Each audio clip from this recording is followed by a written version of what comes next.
Commissioner Peterson. Welcome to the committee, and Commissioner Vabel, welcome as well. Proceed. Thank you, Mr. Chair and members. Tom Peterson, Commissioner for the Minnesota Department of Agriculture. Good afternoon, Andrea Vabel, Deputy Commissioner, Department of Agriculture. And we're going to walk through our slides today. I just wanted to start by just also saying we have Commissioner Bailey here and Commissioner Chesset, our division directors, Michelle Medina, our legislative director, and we also a new addition to our staff is our tribal liaison, Cindy Bergloff, who works with our tribal nations, joined us after our last tribal liaison, went on to a new position. And, I try to, just as a reminder, bring, relevant staff to committees. I think it's worth your time. So we'll try to walk through these slides. And if we have really technical questions, we have really great people that can answer all of those questions. So just real quick, I just want to go through a couple of things. Just a reminder on the Minnesota's ag industry, 65,000 farms. And unfortunately, we kind of have breaking news today that our farm numbers declined to 64,000 in the past year. We're still kind of digging into those numbers. We had no change last year, but some of that may have been with the administration change. It was kind of interesting that the number was the same, and NASS, which is the National Ag Statistics Service, had staff cutbacks. In fact, the office in Minnesota is not here anymore. So we're kind of digging into those numbers, but I do hope that it's not an indicator of what kind of we're seeing out in the countryside and other things. And there's more we could say on that. And then just remember what constitutes a farm is $1,000 worth of gross income a year. So really interesting when you look at the whole scope of agriculture in Minnesota. And then you can see the sectors that we have. And then again, we have 500 employees. Most of you are familiar with what we do with promoting farm products, diseases, pests, grocery stores, and regulating feed mills and fertilizer. Our two main areas of responsibility, promoting our food supply and protecting our state's natural resources and promoting agriculture. You can see our main divisions here. And I'm not going to read them all, but we do have, I think we have all our division directors here today, so great to have them here today. I'm just a reminder, we're actually using our 24-25 base budget numbers because we're still in the middle of our 26-27 budget, and just a reminder of where actually, I think this is more of our expenditures of where we spend our money. You can see most of it is in protection services. Those are the blue things: pesticide, fertilizer, plant protection, lab, and then our marketing. You can see that is about 33% of our budget, and then admin is about 14%. And then similar on the, this is actually more on the funding side, and I think this is relevant in a minute. General funds about 38%, dedicated funds from fees and everything is 35%. Legacy, has always been a more stable piece of that. Stays in, they all stay in about that range the last few years. Nothing major changing in that. Federal funds are about 13% of our total budget. And going into the next thing, with the 13% of the federal funds, one issue I wanted to address is January 9th, the governor received a letter from the president. It was actually to Governor Walz and Mayor Fry, essentially suspending active and future awards to MDA. And so that's 13% of our budget. That's a lot of really important issues. And there wasn't a lot of detail with that or follow-up. It was really hard to get a hold of somebody. We had a lot of farmers asking, was that our bridge payments? Was that our DMC? Our immediate concern was for HPAI or active awards within that. And you can see where our grants come from within the USDA. There's several big pieces. So AMS, Ag Marketing Services, APHIS, which works with the plant and animals, FSIS, which is our food safety inspection, FDA, EPA, but also like Forest Service, we do spongy moth, things like that. So we were told grants, cooperative agreements, were suspended till further notice. And so pending justification and review. And that became a problem about a few days later with the Wilmer Poultry Lab, when we were notified that the lab wouldn't be doing testing, we wouldn't be reimbursed for that. And we also did have an active HPAI case at that time. Worked with the Board of Animal Health, with the University of Minnesota, with our congressional delegation, both parties, to clarify that that was not included in that. And so that was kind of interesting. But just so everybody knows, I think that we appreciated the work of our congressional delegation. I always had able to reach the Secretary of Staff and have a good relationship with them. So we were able to clarify that those were open. But as we kind of went into it, we never got any really further guidance. Then we did get a list of programs that were, submitted to us. Those were some really important pieces for us. But I was able to, Deputy Commissioner and I went to DC 2 weeks ago, and we were able to visit with a lot of the USDA staff and leadership. In fact, I met with the Secretary's Chief of Staff, and again, they assured us that we have good programs. The Department of Ag has a good track record, and they will continue to pay until further notice. And so so far, nothing has been frozen. Things are processing, but we haven't gotten an all clear yet either. So if you have questions about that, but just know we're working on that. And again, we've had good, support, especially from Senator Klobuchar, Representative Craig, and Representative Finstad and Representative Fischbach's office on that. So hopefully that goes forward. We were asked to just touch on our anti-fraud efforts at the agency. So just a couple of things we wanted to cover. One thing is, again, for us, any taxpayer dollars that goes to fraud, waste, or abuse is a magnificent problem and one we take personally. So one thing, a couple of things we do at the agency. One is a culture of shared responsibility. So we have a lot of conversations and talk with staff about the importance of all of us being vigilant and making sure that every dollar is where it's supposed to go. We also have been very communicative around our reporting process. So it's very outlined how staff can report whether or not they suspect any fraud, waste, or abuse. They can talk to their supervisor. They can talk to our legal compliance folks. They can talk to the commissioner himself, whomever they feel most comfortable talking to report what they see, and then we can follow up on that. We do have a seat. Governor Walz created the Office of the Inspector General Coordinating Council, or OIGCC, as part of his recent executive order. We have a seat on that and have been actively part of those conversations on an enterprise level on ways that we can improve, particularly grant-making processes throughout the enterprise. We've gotten a lot of great feedback on how we can help with things that we're doing at our agency and lessons learned from other agencies.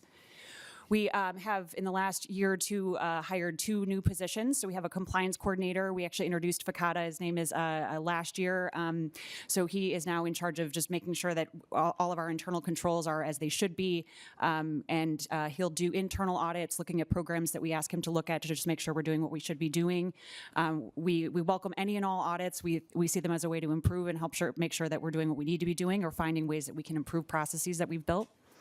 We also hired a grants administrator for the first time for the agency. So this person is in charge of making sure that everything we're doing in terms of grants across divisions is aligned and matched. So we've grown quite a bit in terms of the grants that we have at the agency. We started with one of our divisions mostly, and it's spread to others. So we want to make sure that we're aligned and consistent in how we're administering our grants. We also do a lot of work with our review committees. So we have Minnesotans, many of them are in this room, who have served on review committees. So it's not necessarily ag staff that are looking and deciding who gets these grants. We really rely on a lot of folks from stakeholders, members of the public, anybody interested that we can get involved to look at these grants for us and make recommendations. Ultimately, the commissioner decides, but he very heavily relies on the recommendations from the review committee. We also do a number of site visits. We actually do site visits more than required by OGM requirements. So they ask that we look at projects with $50,000 or more. We look at ones that are $25,000 or more. So we make the extra effort just to make sure that the dollars are being spent the way that it should. We definitely have a feeling of a continuous improvement. There's always ways that we're finding that we can improve our internal controls, we can improve our processes, we can learn from other agencies. We make it a practice to look at audits from other agencies that the Legislative Audit Commission looks at to see if there's anything that best practices that we could absorb at our agency. So we really try to make sure that there's any gaps that we're seeing that we're fixing immediately. We also have seen an uptake of fraudulent applications that have come into our agency, and our staff worked really diligently to identify those very quickly and come up with best practices to help and share with other division staff about what they should be looking for. The nice thing is, we've got folks who really understand who the folks we serve and could see where things were maybe just a little bit fishy. So that's been another way we've continuously improved our processes over time. We have had a couple of audits over the last couple of years. We are close to having our Ag Water Quality Certification Program audit come out, I think any time now. And then we also have one currently for our elk compensation program. Like I said before, we welcome audits. Nobody likes to be audited, but we really value the sort of extra set of eyes to make sure that we're doing what we need to be doing and if there's anything that we're missing. So again, we take it extremely seriously. It's something we're thinking about all the time, and ways that we can make sure that the money's going where it should be going. Then just jumping into some of the issues of interest to the committee. The first one we were going to address is the Dairy with an Eye program, we call it. I think it was $3 million was appropriated in 2024. And, to kind of cut to the chase, we actually have this sign up open right now. About mid-January, the USDA opened the new DMC, or Dairy Margin program for the dairy farmers, and then our program helps them as an incentive to get into that program. And again, we had this program in 2019, and Minnesota led the nation in sign-up. So it's a really good program. And again, it's open until March 19th. The one piece that we're looking at is the way we set up the bill a couple years ago was based on production numbers till 2022. And I understand you'll have a bill that a department would support to catch some of those farmers that started in 23, 24, and 25. I estimate that to be somewhere between 30 and 40 farms total. There's 70, but some are partnerships and just continuing on. But appreciate the work on that. Minnesota currently has about 1,560 dairy farms.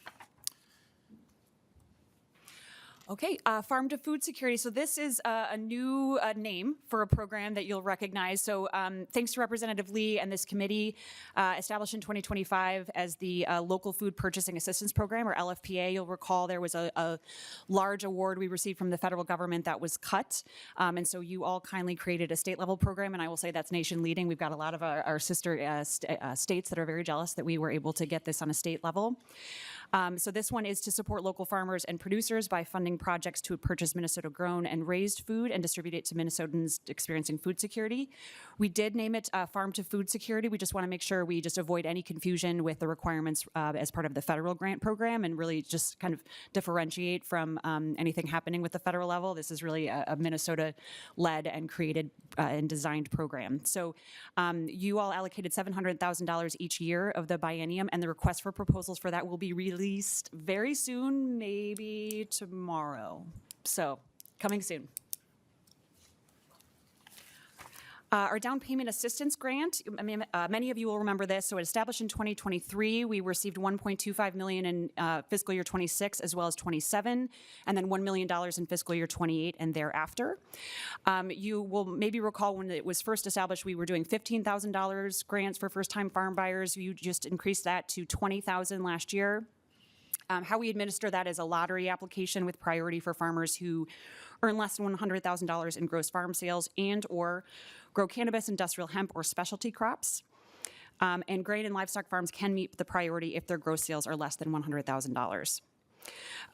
Combined for fiscal year 23 through 25, we've supported 112 farmers in buying their first piece of land. We have an additional 17 awards so far in fiscal year 26 that are closed or closing is scheduled, and we have a remaining 45 awards pending purchase agreements. This is again that we a new program, so we're always constantly figuring out ways that we can improve and change the processes. So you'll see we've made a couple of updates since it began in 2023, and we suspect we'll have more over time. But of course, we're always learning and open to ideas. So if you hear of anything from your constituents that would help make this work better, we are all ears.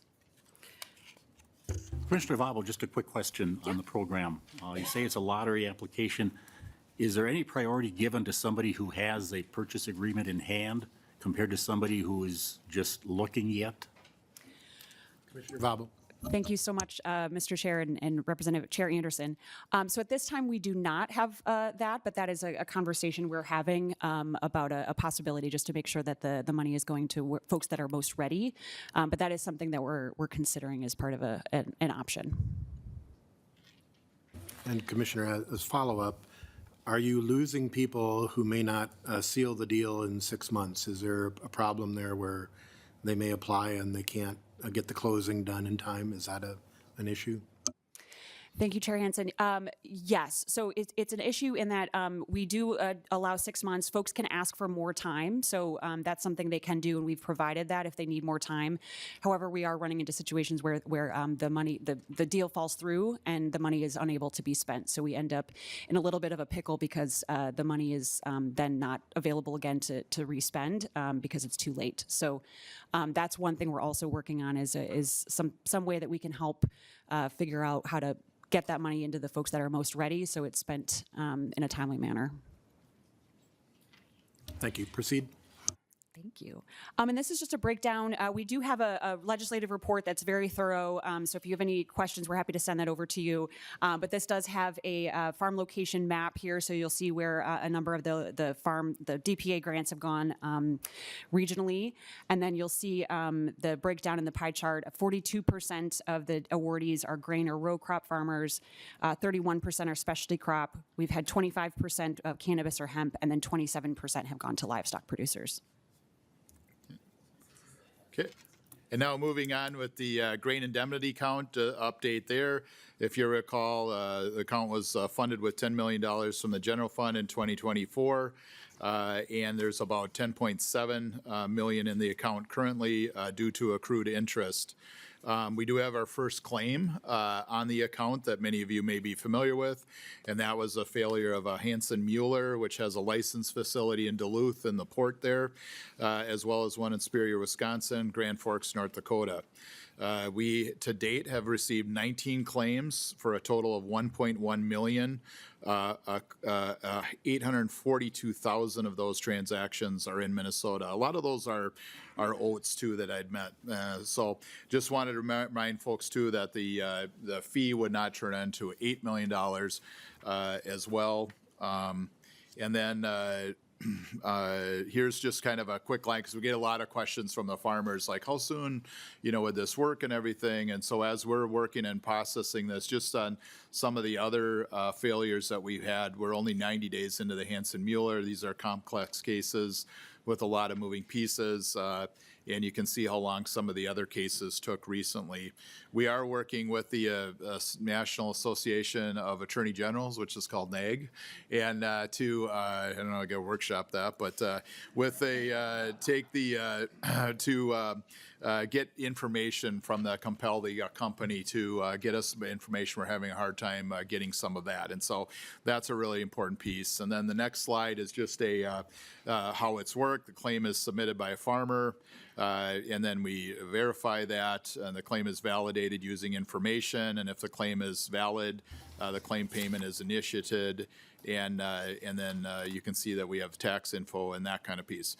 And then the other important piece is we're working through right now is MDA will file a claim with the bankruptcy court to recoup costs to the indemnity count, and then that money, if that is recouped, and hopefully it will, there is some grain there, would go back into the indemnity account. And so, it's unknown, at this point, but there is some grain there.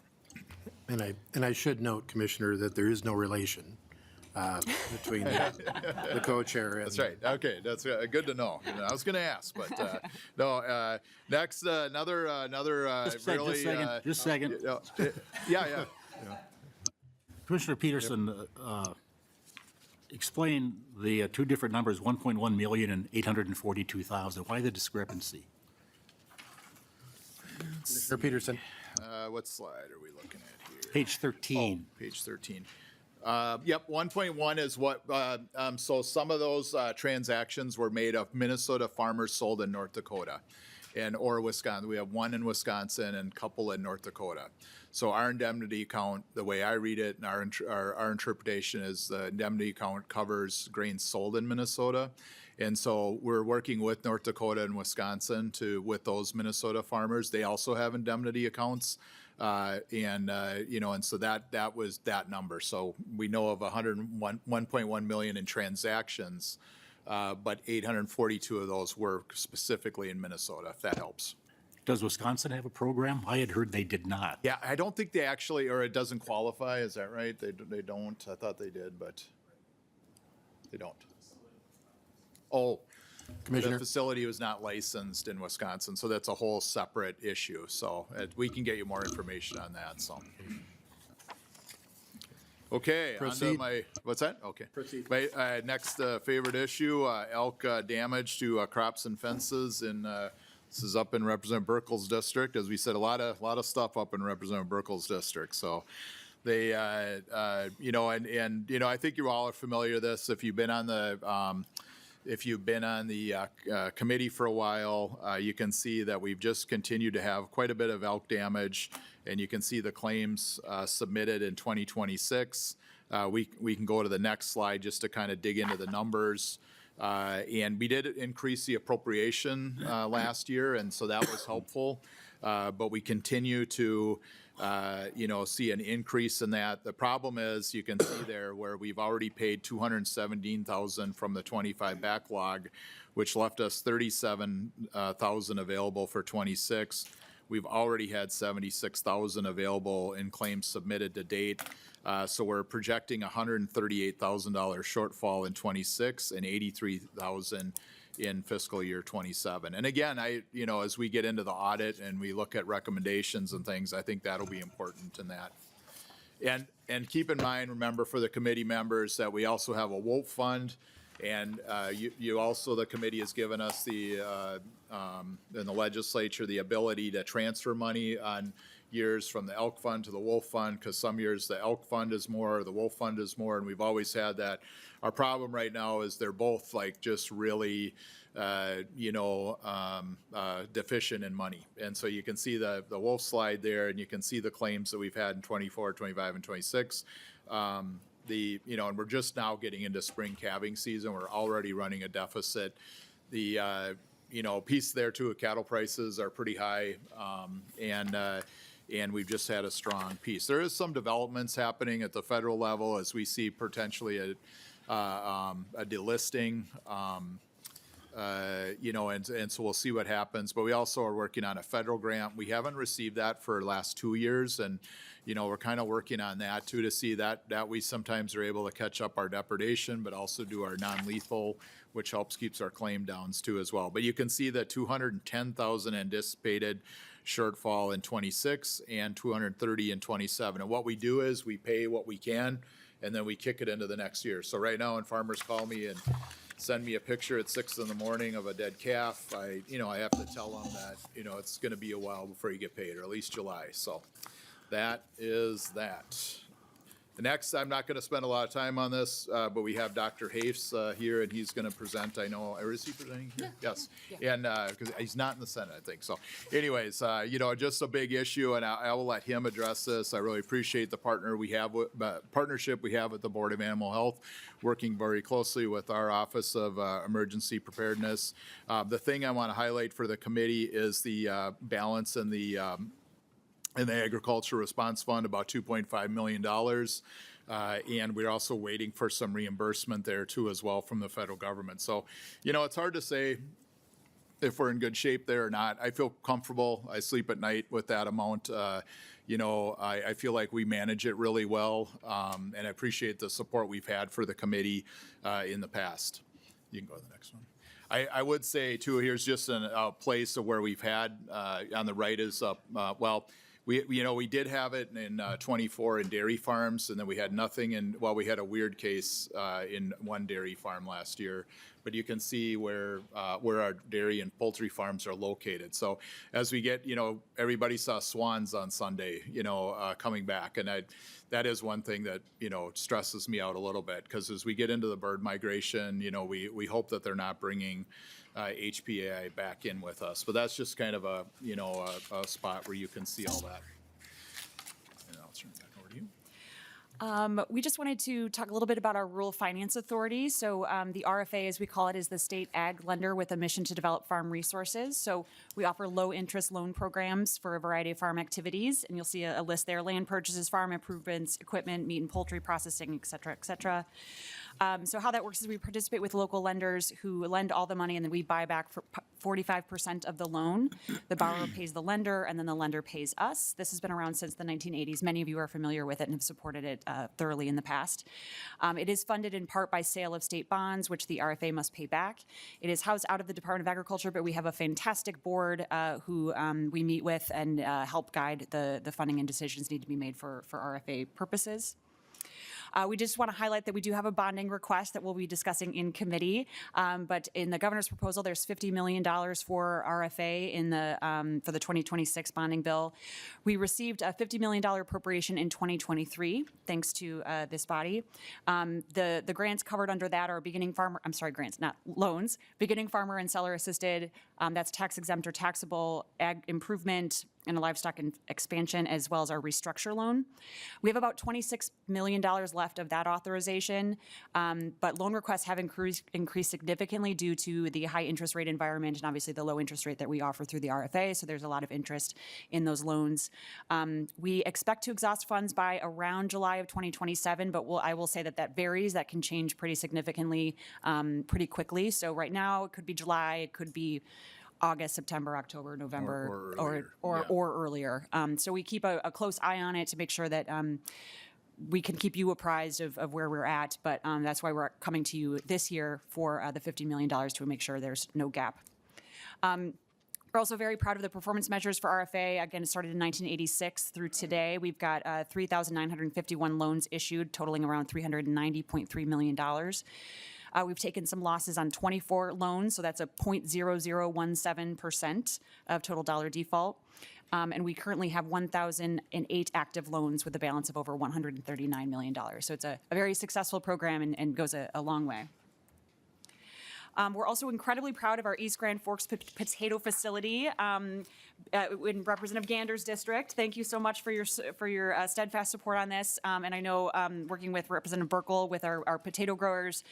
So this is a building that we've had since 1993, and it supports an over $240 million industry. So it is in East Grand Forks. We do need significant upgrades to this building. It is the only building that we own as a department.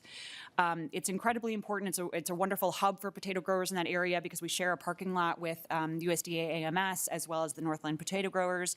So it's really optimally put there and a welcome part of the community. So we are we have our East Grand Forks program budget, so you'll see $65,000 of that goes to the pest surveys we perform.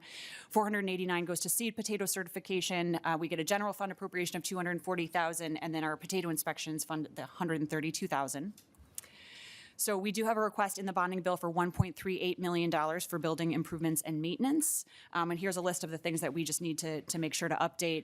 Like I said, it's been around since 1993. We've had to defer a number of maintenance projects over time. You have given us funding in the past in previous bonding bills through GO bonds and cash.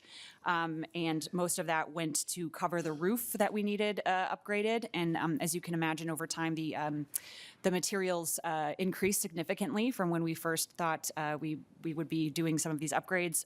So we are coming to the bonding committee for additional funding for our East Grand Forks potato facility.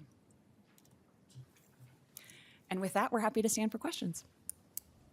So we've set aside about 10 minutes for questions. Representative Vang? Thank you, Mr. Chair. Commissioner, and good to see you guys again.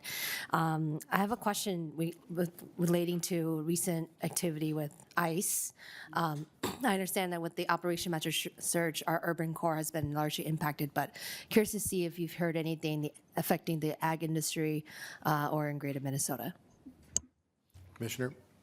Mr. Chairman and Representative Vang, first I'll just say things have gotten much quieter this week, and so I really appreciate that. But I would say the last month has been extremely difficult. I would say, my personal thought is we did not see,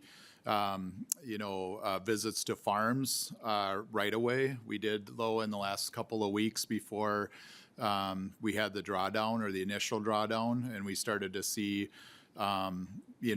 visits to farms. And I think what was really hard for farmers was that, these folks that were detained or were questioned and everything else were here with H-2A visas or proper documentation.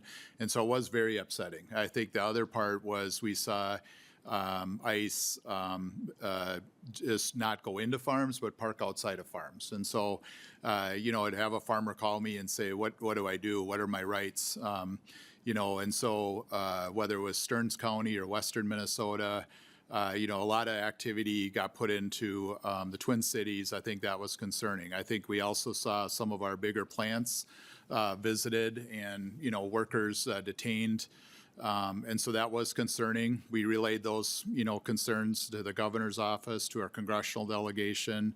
But, and then as or you're familiar, a lot of our immigrant farmers may live in the Twin Cities area and were, impacted by that too. And so then you would go into like food businesses in rural Minnesota where we have like horticultural village places where I visited in last week, last couple of weeks, whether that's Wilmer, Owatonna, Austin, where you may have a market that was closed. And so some of our food co-ops where farmers may sell locally, farmers lost a couple of weeks of sales. Food co-ops, some of those cultural grocery stores lost, quite a bit of dollars, and so hopefully we have a couple other processing plants that also had to shut down. A couple of our larger plants had to maybe cut down a third shift. And so, continuing, hopefully we can grow out of that. And I think that, things have really quieted down the last week, and I hope it continues that way. Representative Vang? Representative Gander? Thank you, Mr. Chair. I want to thank you both very much for the work that you've done up in East Grand Forks. The timing couldn't be better. I know you're fully aware of the investment of $450 million by Agristo for potato processing on the Grand Forks side. So we're going to see a growth in potato acreage across our side and the Grand Forks side. It's going to be great for producers to not have to go too far with their product, for processing. And I look forward to you guys staying engaged even as we try to add those acres. And what does that look like in coordinating all the inspection, all the seed, all the other inputs that have to go into that farm economy for the potatoes to happen. So I want to thank you for making the trip up there, supporting this. I'm sure you supported it to the governor also. Anything else you want to add on the whole Agristo thing would be just great. Thank you. Commissioner? Yeah, real quick, and Mr. Chairman and Representative Gander, it's not every day I write a letter of support for a facility being located in Wisconsin, but they were actually looking at North Dakota. They're actually looking at southern Wisconsin, but where we look at where our potato industry is. And if you look at East Grand Forks, there's kind of a potato alley with warehouses, with like Mayo Manufacturing, all these different businesses that will gain by having thousands of acres of potatoes in the valley there. So that is going to be a tremendous economic activity for the area, and so appreciate your work on that. Representative Burkle? Thank you, Mr. Chair, and I appreciate also all the work we're going to be doing moving forward on this potato policy. But I've got a question related more to the pass-through grants that changed to competitive grants. I've had some questions back home about the program, how it's rolled out. Could you just kind of give us a quick synopsis of how things look and how the program's working? Commissioner Peterson. Mr. Chairman and Representative Burkle, that's a great question. We made a significant change last year in the legislature, and not, just the Ag Committee, but a lot of the pass-through grants that we've had over the years that we've had for many years. We created a program called AgriWorks. So instead of having, I think we had maybe 10 pass-through grants, they had to become competitive. And, and so that's what we did. The one decision that I made in working with staff was, even though the appropriations for 2 years, we split it out into a year and a year, because I wanted to kind of see how the process went and how it, what happened, in case you all would like to make some changes to it or anything as you based on it. I'm open to that.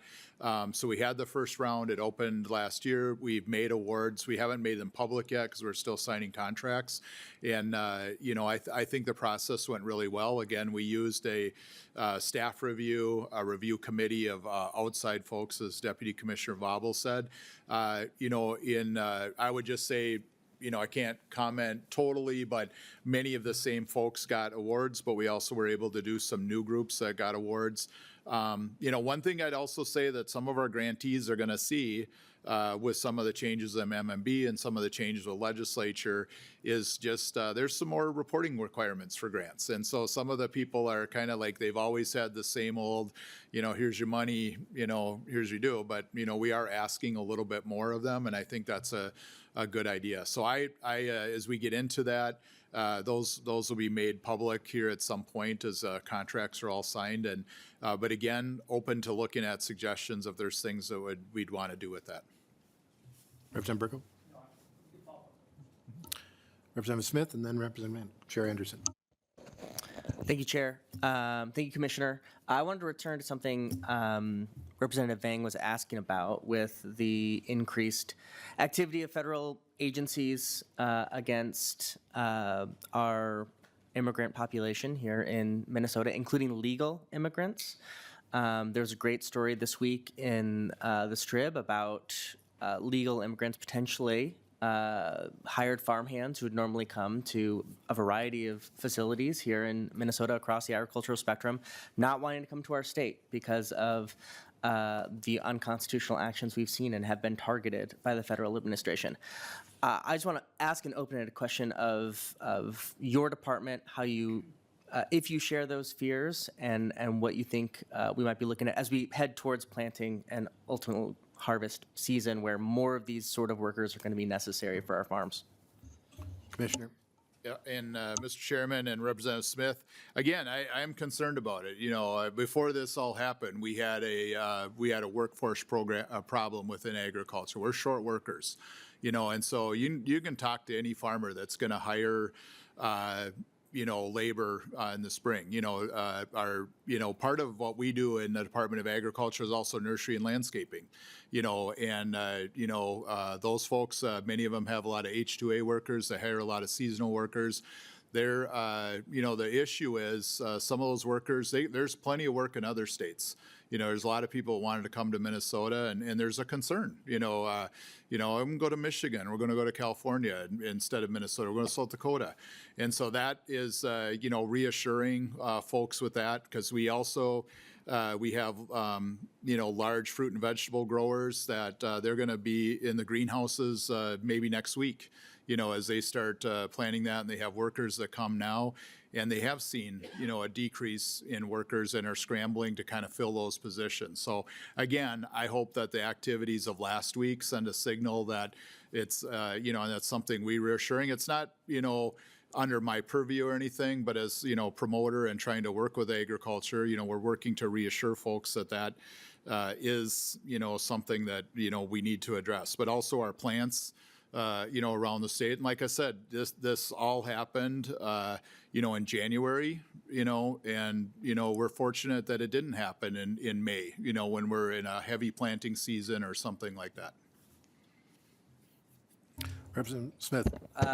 Thank you. I absolutely share those fears and would love continued conversation on this committee on how we can potentially help those farms. Another just follow-up question, a clarifying question on specifically the avian flu testing that we're engaged in. There was a brief period, we were concerned when we didn't know what exactly a federal funding freeze might mean, that resources specifically around testing as we come towards spring, again, a time where we need this quite urgently, that there was going to be some delays. Have there been any delays? Has that smoothed? Does the department feel like we're ready for spring where we get a lot of, or have a high need for testing around avian influenza?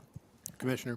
Mr. Chairman and Representative Smith, thank you for that question because it's a really important question. We really don't know, but I feel like Minnesota is really prepared. You know, unfortunately, being number one in turkeys in the state and having, you know, been number one in cases just because of our population of birds and our blessing of having 10,000 lakes and water that the birds like. You know, we've had a lot of cases, but we're also very prepared. We also, to me, we have a pretty well-oiled machine, whether we're working with the USDA, the Board of Animal Health, our grower associations, our companies.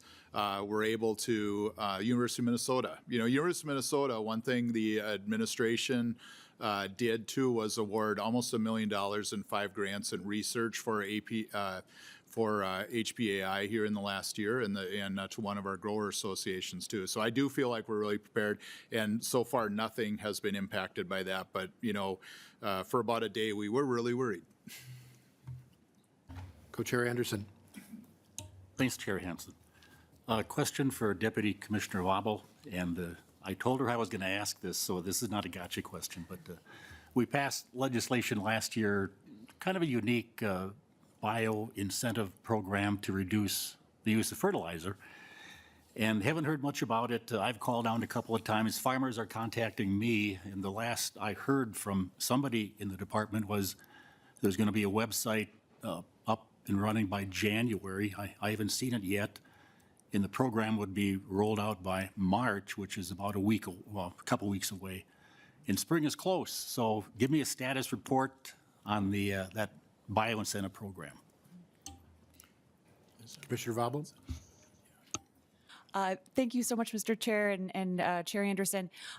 Yes, so that will be open. We just double checked with staff this morning, March. So we'll have that open until August. We can't say too much more about what it'll be because it'll be an RFP, a competitive process, but you have my word that it will be out by March. That's probably a I'm farmer just waiting asking for about- just waiting for the phone to go off. Co-Chair Anderson, and then I have a quick comment, but follow-up? No, thank you for that update. You know, applying for the program in August after planting in whatever, March or April, a little bit late, but again, first year, I appreciate the work on it, and I do think there's interest in it, is a way to reduce the use of fertilizer in a proactive way by farmers, so thanks for getting on that. Thank you. Commissioners, thank you for being here. I do have one request. If you could work with our nonpartisan staff to maybe identify any unencumbered funds from prior appropriations or any cancellations of funds that may have, that will not be used. If that would be something we could get back to the committee, that would be great.